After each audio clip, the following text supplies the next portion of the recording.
Hi, my name is Salma Solomon, and this is my manifesto titled Redesign the Fashion Line. For my manifesto, I hosted my own event where participants had the option to either sell or trade their old clothes. Participants that had access to cars or owned their own cars were encouraged to bring them and set up shop inside their car. Not only does this promote sustainability, but by having people show up with their cars, it illustrates an accessible form of civic engagement.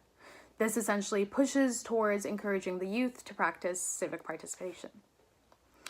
A quick definition of fast fashion is inexpensive clothing that is rapidly produced by mass market retailers in response to the latest trends. Manifesto was created with the goal of eradicating fast fashion. I wanted to encourage the people around me to find new ways to shop and kind of just encourage a sustainable new practice of buying your clothes.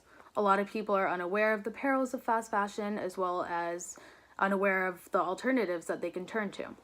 Taking a deeper analyzation and look at the engaged youth, it's kind of a new wave of civic participation.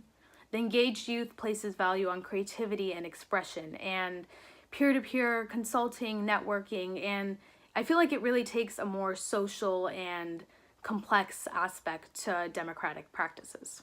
My event, I really felt that I was able to use creativity and expression to gain more power while getting people involved in advocacy and social change, yet it didn't seem as daunting as traditional government practices. The reason I chose this as my manifesto in the first place is because I've kind of always had a passion for fashion, but I wasn't even introduced to the perils of fast fashion until just 2 years ago, so it's still pretty new to me. But once I was introduced to the dangers of that, I wanted to find a way to still be sustainable while remaining fashionable.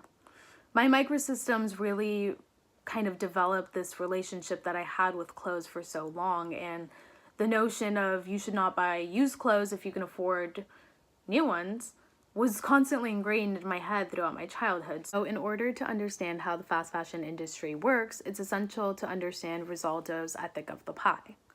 So his notion of ethic of the pie basically is that if someone has more than you, you automatically have less. So that's kind of how these fashion companies are thinking. So they're constantly trying to be the top dog. They want to release the hottest trends, the cheapest prices in order for them to make the most profit. But they always want to be on top.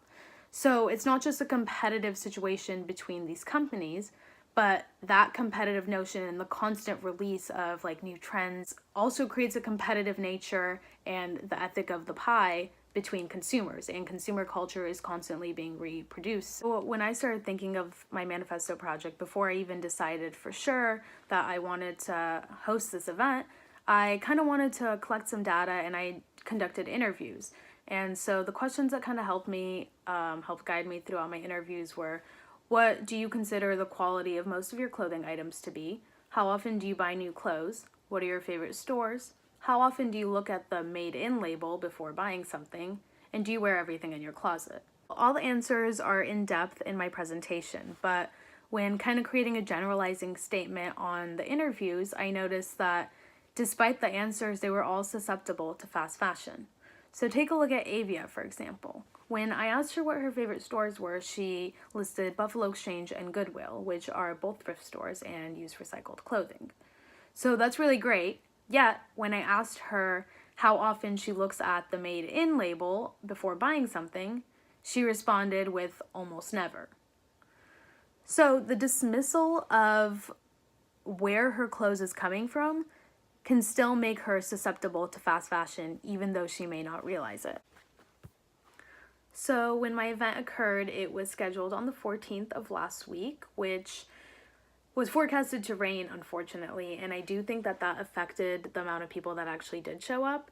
I had advertised through flyers that I posted in various coffee shops and a few on campus and was really hoping to reach a broader audience. I also created a Facebook page where I invited all my friends and kind of spread the word. Yeah, everyone that showed up was my friend, and I did have about 15 participants, which was really exciting, but I was still a little disappointed that I didn't reach a broader audience. I created my own infographics that kind of highlighted the negative effects of fast fashion, popular fast fashion brands and companies, and kind of what it is in general. And I handed them out to my participants during my event in hopes that they would take it home and kind of have something to be reminded of this event. One thing that I would change is that I would completely drop the selling aspect and make it a strictly close trade. And it wasn't necessarily a negative aspect, but I felt that by giving people the option to sell, there was too much focus on profit. And I actually heard two of my friends that were both selling. One said to the other, wait, I made $20. Did you make more of that?